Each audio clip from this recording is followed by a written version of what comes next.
Your coach will hold you accountable. And, well, stand by, hydration. What's going on YouTube? Welcome to the Gym Survival Guide, where we talk all things gym and fitness related. I'm your host, David. Now today's episode is going to be a little different. It's not going to be a how to do, but rather a what to do. It's a list of things that I have paid for with my blood, sweat, and tears. A little bit of vomit. It involved pre-workout and a really bad training partner. That's all I'm going to say. But this list of things I'm going to give to you are more or less the low-hanging fruit that are overlooked by a majority of gym goers and fitness enthusiasts, and stuff that we honestly just take for granted on a daily basis, regardless of our goals. Now, the first thing that we're going to go over is hydration. Stand by.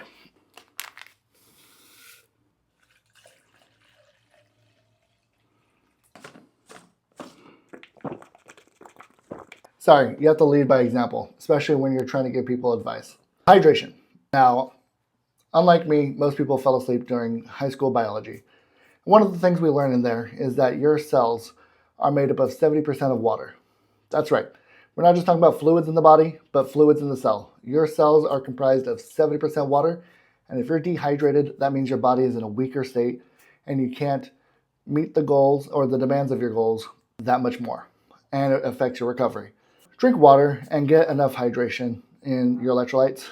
Me, shout out to Liquid IV. You guys are the goats.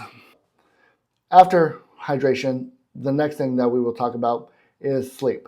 Depending on your age, and this was my mistake as a young man, 18 years of age and just got a car, which means I effectively had the entire world at the palm of my hands.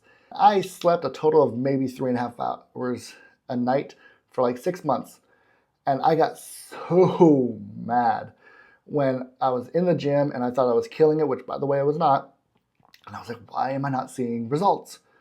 Well, listen here, y'all. If you're not sleeping, you're not giving your body's ability to rest and recover and do all of its cool stuff when you're sleeping.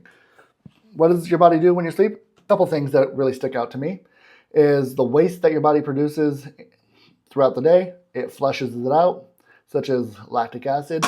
The other thing that it does is releases growth hormone. Growth hormone. Your body wants to grow when it's sleeping. If you're not sleeping, you ain't growing. And if you ain't first, you're last.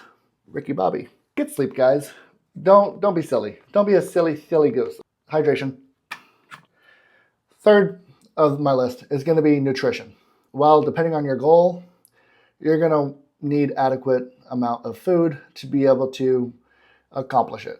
Such as if you're trying to get bigger and stronger, you need a surplus of calories. If you're trying to lose body fat, you need a deficit of calories. Just that simple. And a certain ratio of macros in your protein, carbs, and fats. Again, goal dependent. Now, if you're not getting the adequate nutrition for your goal, you're going to think you're a failure and you're just going to go and listen to emo music all day and just blame the world for your problems. Don't. Just figure it out. YouTube is a thing. This channel is a thing. Stick with me and you'll learn a thing or two about a thing or two. Now, the fourth pillar to this, and I've been kind of leading up to it, is you need a goal. Have you ever seen Scary Movie 3? There's a scene where Charlie Sheen's talking to his character's nephew, and he's getting into him about not having a dream. And he's all, I have a dream. What is it? To have a dream. That doesn't work. Neither is, my goal is to have a goal. If you don't have a goal, you have no way to measure whether or not your efforts in and out of the gym are a success or not. For example, if you're trying to get stronger and you're just running on the treadmill, that you know right away is not oriented towards your goal. Find a goal, and that in itself will be your North Star and let you know if the efforts you're putting in are good and are actually geared towards your desired end result. And if not, you know not to do those things again. And you know how to adjust and course correct. Don't be a ship tossed about on a sea of moving emotion. Hashtag Kansas. Now, the fifth and final thing on my list of things you ought to do, whether you're a beginner, intermediate, or advanced, and the last two categories can probably more appreciate this last one, is get yourself a coach. Why do you need a coach? I know this sounds self-fulfilling. I don't care. This program or this channel is made for you. That way you can learn a thing or two about a thing or two. But what does a coach do for you? A coach not only will help you identify your goal and help you build your nutrition and program based off your goal and tell you about the other two categories that you should already be doing intuitively but aren't because we're naive individuals. Your coach will hold you accountable and, well, stand by, hydration. I have a client right now who hasn't been in the gym for the last month, and he's giving me his worries, his woes, and I'm telling him, I'm like, dude, you weren't in the gym, and this is what you're expecting. Don't trip chocolate chip. We still have 2 months. You just gotta maintain course and be adherent to program. Now, not only are you financially bought in, but you are also bought in by being held to a peer accountability. Do you expect to make money when you're not working or properly investing?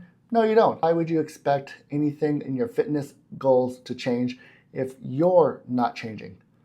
That's the whole thing about this process, is not only are you changing your physical person, but you're changing who you are intellectually and ultimately philosophically. Your whole outlook on life will change, but the coach will help you be held accountable and guide you along the process. That's why I do this. Now, if you don't want a coach, I get it. It sounds ridiculous spending that much money, but I'd ask you this. If the amount of money you paid for a coach saved you 2, maybe 3 years of your life fumbling around, not getting to your goal, wouldn't that be worth it, especially if you can get there within 6 months to a year? For example, I had a client. We took him from barely able to squat and bench the bar and deadlift 185 to squatting 300, benching 205, and deadlifting 374. All within 6 months. Now, granted, he put in the work, but the accountability I brought and the guidance I brought allowed for him to be able to confidently know he was getting to those end results. Now, the choice is yours whether or not you want to. But if you don't want to, the channel is here for you. That's the whole purpose of this channel, is to help you walk with confidence. Now, if you found that this video was helpful for you, all I ask is that you give it a like, comment down below what you got from it, and subscribe.